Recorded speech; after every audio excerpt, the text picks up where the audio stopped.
So thank you very much, Ruth, and good afternoon, everyone. It's a real pleasure to be here in this event, and I think that we have a fantastic panel today. Let me introduce myself, first of all. I'm Joan Romero. I'm the Executive Director of Acció. Acció is the business development agency of the Catalan government, and we mainly focus on innovation and internationalization. And among these two big areas, we are responsible also for fostering the startup ecosystem and also for the foreign investment attraction. Nowadays, in Catalonia, we have about now 9,100 multinational companies, which is a big amount of multinational companies. And one thing that we have seen in the last years is that there's a lot of multinational companies looking for a place to develop open innovation, to have R&D centers, excellence centers. And we have seen that Barcelona is a very good place for that. We have seen that, I can say that maybe we are a hotspot on digital hubs in the south of Europe. This morning, the minister told you that we have nowadays 1,700 multinationals focused on technology. And some of them are focused mainly as a digital hubs here in Barcelona. And this is what it's all about, this session that we have today. And I might say, I'm very thrilled because the panel that we have today is like a dream team. So let me introduce a little bit the companies that we have here today, because I think that they are very worth having the time to be here today. First of all, let me introduce David Cabrini. David Cabrini is Global Digital Products Director of PepsiCo. In October 2021, PepsiCo announced establishment of the company's first digital hub in Europe, located in Barcelona, which will serve as a center of excellence for PepsiCo global digitalization priority programs. So thank you very much, David, to be here. Pleasure to be here, thanks. We have also Nicolas Cosqueric, CIO for Southern Europe of Danone.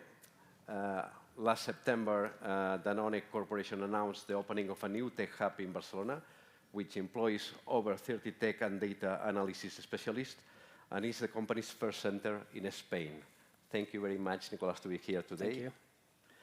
And we have also Ms. Susana Pastor, Global IT Barcelona Hub Manager of Nestlé. Maybe it's the oldest one to be here in Barcelona. 6 years ago, the company established its global IT hub in Esplugues de Llobregat in Barcelona, which is the company's worldwide technological center, and where Nestlé is undergoing its entire digital transformation. Thank you very much, Susana, also for being here. And last but not least, we have Mr. Xavier Azemar, maybe the most recent published announcement that we have had. He is director of the Innovation Center of Cisco in Barcelona. Cisco opened a co-innovation center in Barcelona, which was added to its global network of co-innovation centers worldwide. Like all its centers across the world, Barcelona One serves as a local hive of innovation activity for open collaboration to co-develop digital solutions related to smart cities with customers and partners. So thank you very much, Xavier, and thank you all for being here. And I said, Barcelona is maybe a hot spot of digital hubs in Europe. So the first question that I will ask to you all is first, introduce a little bit your company, your role here in Catalonia, and some insights that why did you choose Barcelona to develop these activities. So first, David, please. Sure. PepsiCo, I guess, I don't need to explain too much. We're an international food and beverage company. Many brands that people know, Pepsi, 7-Up, Cas locally. We also have a huge snacks business, so Doritos, Lay's, Matutano, Quaker, Avalle, so big food and beverage business. What we have here in Barcelona is our digital hub, our global center of excellence, and our digital hub across the world. So we have several digital hubs in various locations, but the main one is here in Barcelona. We just started a little bit over a year ago. We've got about 130 people in the hub today. Our target is to have around 400 by 2024. So we're planning to grow rapidly. What we do in the hub is drive our digital transformation. The whole point is we only work on the most key strategic projects across the entire global organization, and that's what we deliver out of the hub. So it's really exciting to be here. It's really exciting to be part of this transformation in PepsiCo. And yeah, the hub is growing, and we're really, really thrilled to get it started. Thank you, David. Nicolas, what about Danone? Well, Danone, I think, I'm not sure I need to present Danone, because I hope you all know the brands and you consume a lot of it. I guess, why Barcelona? On our side, there is an illusion, because Danone was born here in Barcelona, so that makes it, heartwarming. And then, Barcelona is one of the core locations within Europe where you have such an ecosystem. As you mentioned, almost 2,000 startups. It's just vibrant, dynamic, so why Barcelona? Yeah, clearly the place to be. And it's also an international environment, right? So I think you were saying before the session, like 30% of the people working in the startups are non-locals in a way, or attracted by living in Barcelona, and that makes it fantastic for us. Thank you. Susana, Nestlé. Yeah, I think also everybody knows Nestlé, so the biggest food and beverage company in the world. We have more than 155 years of existence, more than 2,000 brands. You may know most of them, like Nespresso, Dolce Gusto, Maggi. And also, I would say, you were already sharing, no? But 6 years ago, Nestlé decided to build an innovation and technology center in Barcelona. I will explain why Barcelona. But from Barcelona, we have a global team who is developing, configuring, and deploying technical solutions to all the markets and all the brands of Nestlé. So we are super proud that today, 6 years after, it's going to be 7 in a couple of months. So we are the biggest tech hub in the city. And we have around 650 people focusing and developing, as I said, technical products. Quite diverse team and super international as well. So we have 50% of international talent and 52 nationalities. So I can give you more data, like 40% female. We are super proud of that number. Still need to improve, but getting there. I would say that, yeah, so we are super happy and our experience is super good. Why Barcelona? Because of the attractiveness of the city. So we are good to attract people. Also because the universities. So we are close to good international universities, and this for us is like a pool of talent for our team. But as well about the ecosystem. For me, it's key that our people, Nestlé people that is working in the Tech Hub is connected to the different startups, and they get some inspiration. So we are providing innovation for Nestlé, helping in the digital transformation, and we need to be in a city where we are able to connect with the ecosystem. Amazing figures, and I think that it's very important because nowadays we talk a lot about talent, and it's important to involve both parts. The gender equality is very important in this sense. Xavier, you've been in the newspapers lately. Tell us a little bit about Cisco. I feel like a different guy here. Everything related to food and beverage. So we do not eat our products. We use them, but we don't eat them. So yes, I'm from Cisco, as he presented to me. Yeah. So Cisco, Cisco is a global IT company. 4 years ago, we decided to have an innovation center here in Barcelona. There are 10 innovation centers around the world, and one is located in Barcelona. That was good news from 4 years ago, and just 2 weeks ago, we decided again Barcelona, I'm going to say why also, to have the first design center of chips for the future in Internet in the European Union that Cisco is going to have. It's going to be located also in Barcelona. So very good news for all of us. And what we do here at the Innovation Center and into the new design center, of course, we are going to design the chips of the future for the future of Internet, low power consumption, high performance chips. So we can talk a lot about silicon and Silicon One. But we also can co-innovate. And in co-innovation, what we do is basically we think about the technologies of the future, where Cisco should be in 5 to 10 years. We incubate new ideas and new technologies.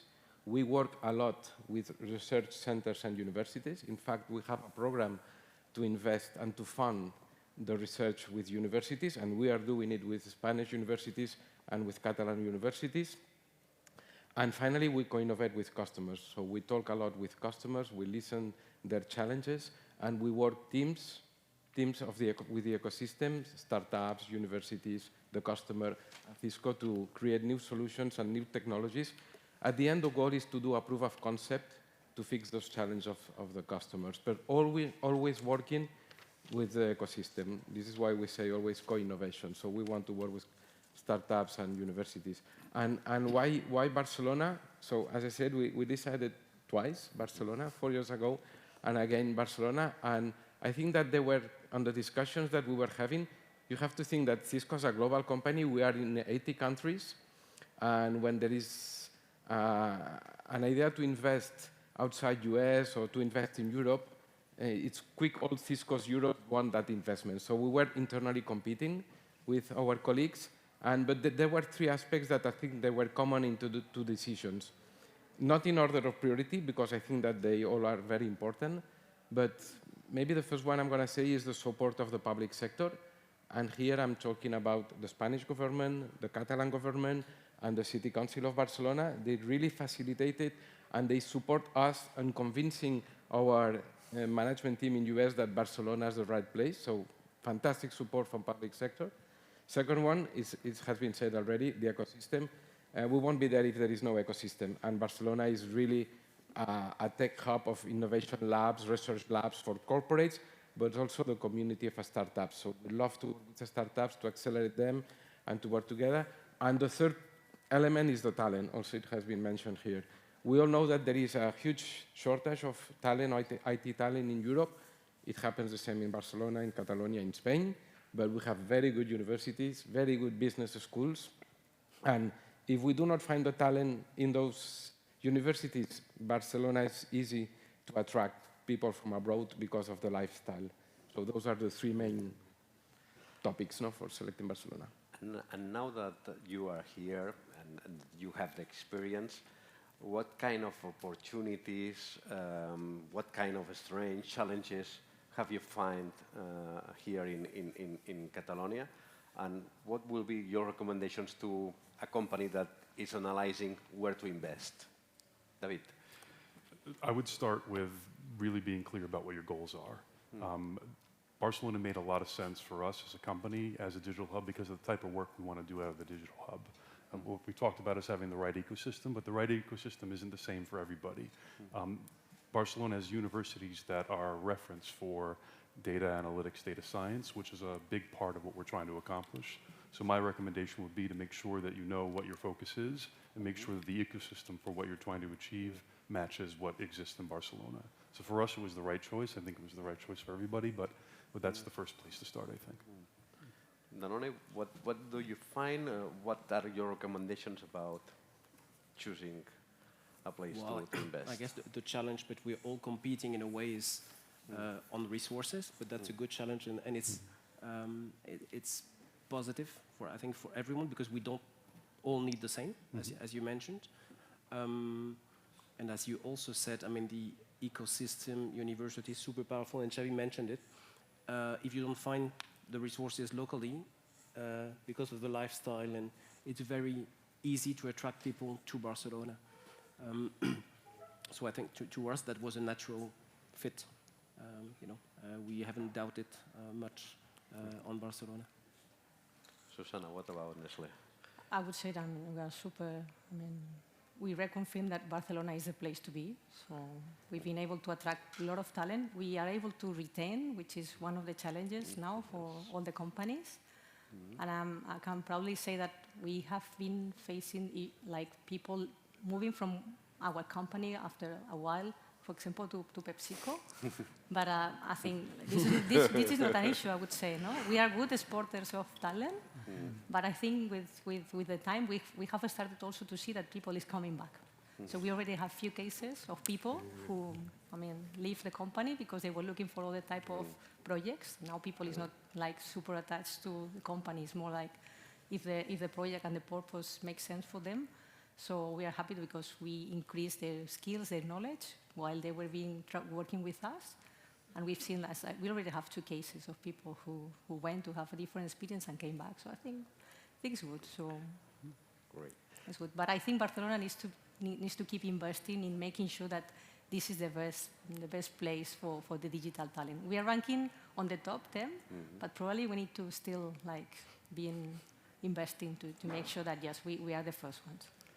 And this is one of our job that we have to do from the government side. For us, it's very important to put Catalonia as a reference all over the world. And maybe the best way is having brands like you that everyone knows having activity here in Catalonia. Let me add one thing only, because we already have different companies who were thinking to put the hub in Barcelona and pinging us saying, okay, how was your experience? Will you repeat? So we are already also sharing our learnings with other companies and telling them, yes, come, because I think it's going to be a good experience for you as well. Thank you very much, because your word is better than us, because obviously we are trying to attract foreign investment, but your experience is always a reference. And in Cisco, you have chosen twice of Barcelona, so you have tested the city, you have tested the ecosystem.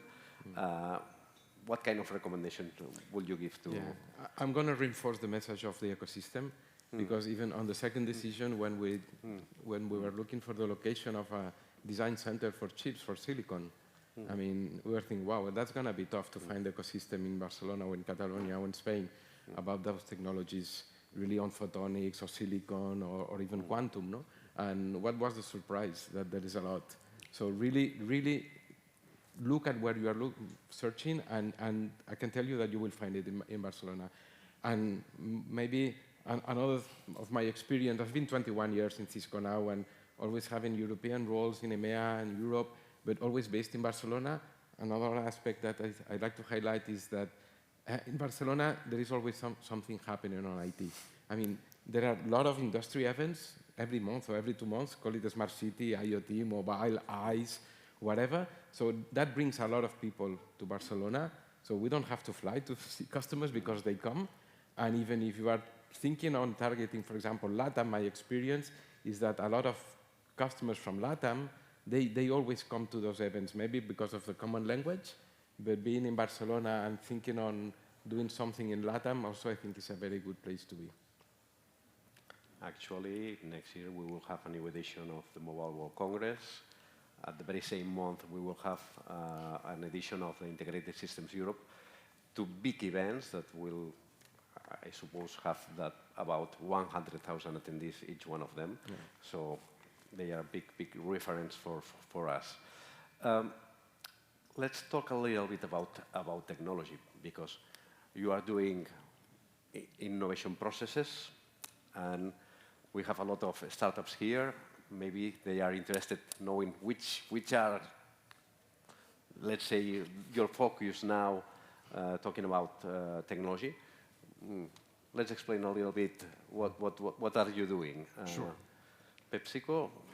PepsiCo, me personally, I'm the product manager for integrated business planning, so that has a lot of focus on data science, data engineering, product management, service design. But if we're talking about other technologies across PepsiCo overall, we're quite interested in automation right now, and as well green technologies. So water security, less use of plastics, these are the areas that we're looking for in technologies overall in PepsiCo. Great. I'm sure that there will be a lot of startups interested in this kind of technologies. And Danone? Look, Danone here, so we're talking about technology. It's really a lot about artificial intelligence and data, which is at the core of everything we want to leverage here, but not for the sake of technology. You know, it's getting to know way better our consumers, being more efficient at operations. I mean, if you look at all the P&L, if I can talk like this, at all the lines, we can add value through data and artificial intelligence. This is what we are looking for here. Great, interesting. What about Nestlé? So in Nestlé, I mean, as I said at the beginning, so we deliver technical products to all the areas of the company. So we touch a lot of technologies. But I would say that now we have a strong focus on all that is like PepsiCo, similar to PepsiCo, data and analytics and cybersecurity. Those are the areas where we are now investing more and looking for more profiles in that area. So those are the two areas to focus. And Cisco, obviously, Technology, it's our core business, no? So on the design of chips, it's really about silicon, it's about quantum, it's about photonics. And at the Innovation Center that we have been already running at least for 4 years.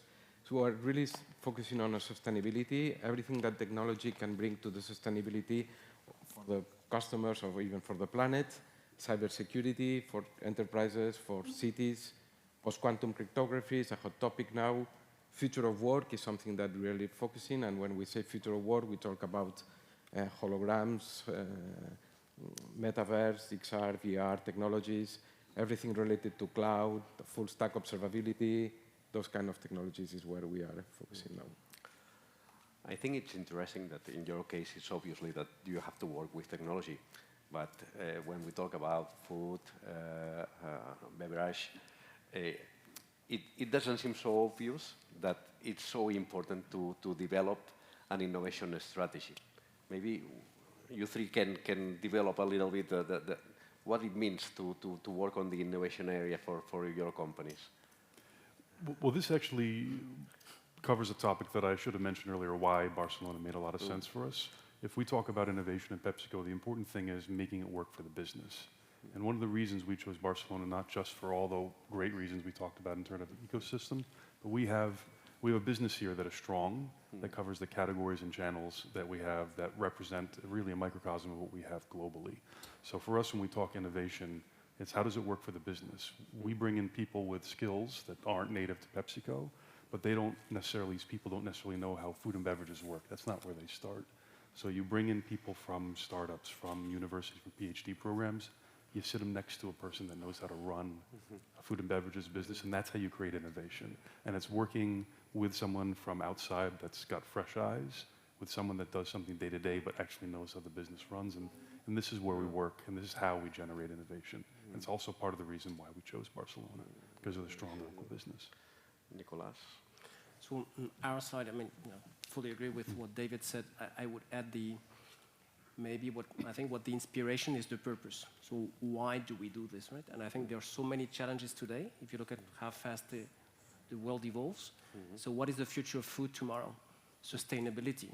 I mean, how we will be able to drive in the cities tomorrow or to deliver our customers. I mean, there are so many things, but I think we try to frame that within a purpose. So what is the purpose? And I think that's emotional for everyone, and you see that as really add value. Right? So this is how we try to frame it. Susana?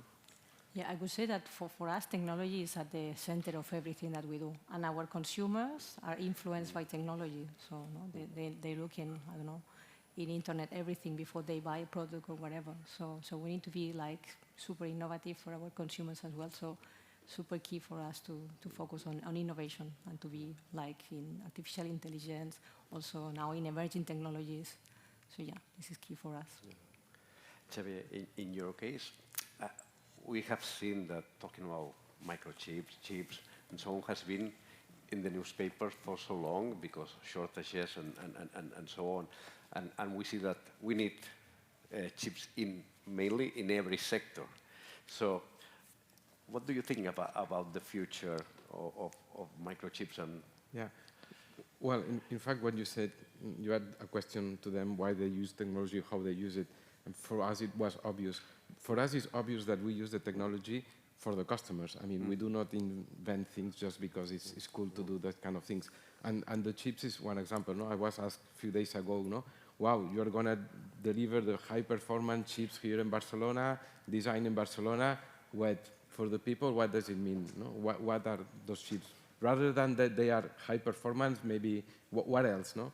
And just to give you an example, those chips that we are developing here, they are called Silicon One, and we are really focusing on low power consumption. So today, one of the chips that it's called Silicon One, and we are developing here, it consumes 96% less than the previous ones. And those are chips that go to the high-end routers and switches. So that means 96% lowest consumption of power. So that resonates to the people. No? So when we do things like those, it's because there is a purpose. No? And when we talk about post-quantum cryptography, so why we are working on that? Because there is an enormous threat today, no, about post-quantum computing and what's going to happen with the standard cryptography that we are using now. And the customers are calling us, hey, guys, you have to fix that. You own the 80% of the traffic of internet goes through Cisco devices. You have to fix it. It could be easy to fix replacing everything. Of course, we cannot replace 80% of the devices, but we are working on those challenges that are challenges from customers. So this is why we always say we co-innovate. We don't want to do it alone. We should do it with the customers, and even better, with the ecosystem, like you guys that you are here. I think that we are running out of time, and maybe one last question, and maybe you can give a recommendation to inspire the audience, or some recommendation to the government ourselves. So one last intervention, please, David. One last comment. I mean, I'm living proof that this is the place to be. I came across the ocean to live here and to build a career and build a life in Barcelona. I think it's a great place to attract talent. I think we're in the right place, a fantastic ecosystem, everything that we talked about in terms of startups, universities, other large companies. This is the place to be. For me, it's just inspirational to be here, and I think we're in the right place. Thank you, David. Nicolas? Yeah, maybe one thing I would just say, open minds, from everyone. You can think, yeah, big corporations, it's not very easy to work with them, or the other way around. From someone for a corporation to work with startups, you can have cultural challenges, but I think if everyone is open-minded, that works so well. Thank you very much. Susana? One of the challenges that we are facing is when we bring people out of the European Union, so the process is super slow. So probably here there is an improvement. Like in the cases that we bring people from outside the European Union, it's about 6 months, 9 months, and this could be a showstopper, and this could be a pity, that we are losing this type of talent, and we are looking for diverse teams. So it's a difficult for me, process, but count on us to help on that. This is one area to improve. Thank you. Xavier? I like you said about open mind. No? When someone in my team says, that's not possible, I will say, the only thing that's not possible is to increase the speed of the light. All the other barriers can be broken. So it should be possible. And as we said in Cisco, we are the bridge to the possible. No? So be the bridge to possible. So thank you very much to all of you. I think we have had a fantastic panel, and I can reaffirm myself saying that Catalonia is the hottest place to have a digital hub nowadays. Thank you very much.